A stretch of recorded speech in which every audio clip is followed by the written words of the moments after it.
បាទសួស្តីប្រិមិត្តបងប្អូនប្រជាកសិករខ្មែរក៏ដូចជាបាទ fan ចន្ទឌីទាំងអស់អញ្ចឹងថ្ងៃនេះមកថត tractor ចន្ទឌីមួយ model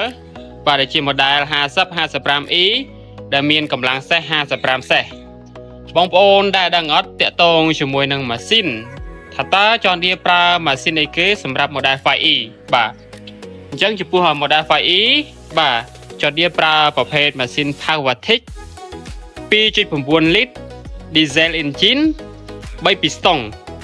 ដែលផលិតកម្លាំងសេះបានរហូតដល់បាទ55សេះបំពាក់មួយជាមួយ Turbo Charger ដែលជួយបង្កើនបរិមាណខ្យល់ចូលទៅក្នុងសីឡាំងជួយបង្កើនប្រសិទ្ធភាព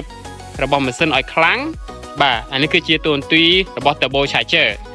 ឬក៏គេហៅថាប្រព័ន្ធ Super Charger បាទអញ្ចឹងចន្ទឌីស៊េរីថ្មីបងប្អូនបាទ model 50-55E បាទអញ្ចឹងបើសិនជាបងប្អូនចង់ដឹងតាក់ទងជាមួយលក្ខណៈពិសេសផ្សេងៗរបស់ tractor ចន្ទឌីតាក់ទងជាមួយផ្នែកសេវាកម្មបាទតាក់ទងជាមួយនឹងបាទគ្រឿងបន្លាស់អីផ្សេងហ្នឹងការថែទាំបាទបងប្អូនអាច comment ខាងក្រោមវីដេអូបានបាទអញ្ចឹងខ្ញុំដើរមកជុំឲ្យបងប្អូនបានទស្សនាតាក់ទងជាមួយនឹងរូបរាងរបស់ tractor ចន្ទឌី model 50-55E ស្អាតណាស់បងប្អូនបាទនេះគឺកបាំងមុខបាទកបាំងមុខបាទអញ្ចឹងយើងមានបាទអក្សរ OMA នៅខាងក្រោមមាន logo បាទរូបក្តាន់តែម្ដងបាទអញ្ចឹងបងប្អូនមើលប៉ុងរបស់ tractor ចន្ទឌី model បាទ 5E ឬក៏គេហៅថា E series បាទ E series បាទ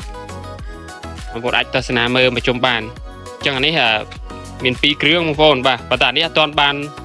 បំពាក់ជាមួយប៉ែលមុខហើយអត់ទាន់បានដាក់ដបូលទេបាទនេះគឺយើងដាក់ដបូលឲ្យហើយ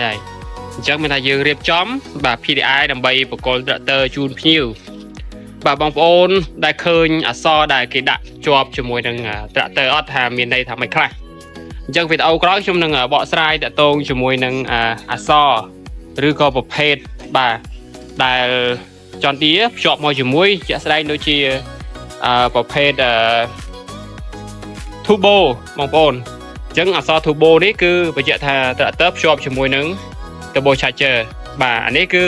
sync total បាទតាក់ទងមួយប្រអប់លេខបាទអញ្ចឹងបើសិនជាបងប្អូនចង់ដឹងបាទវីដេអូក្រោយខ្ញុំនឹងនិយាយតាក់ទងជាមួយនឹងប្រអប់លេខគេប្រើប្រអប់លេខអីគេបាទ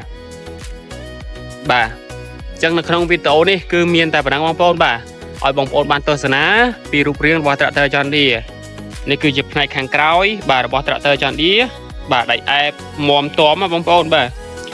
ដែកបាទអញ្ចឹងបងប្អូនកុំភ្លេចជួយsubscribe channel YouTube របស់ខ្ញុំផងដើម្បីទទួលបានវីដេអូថ្មីអរគុណបងប្អូន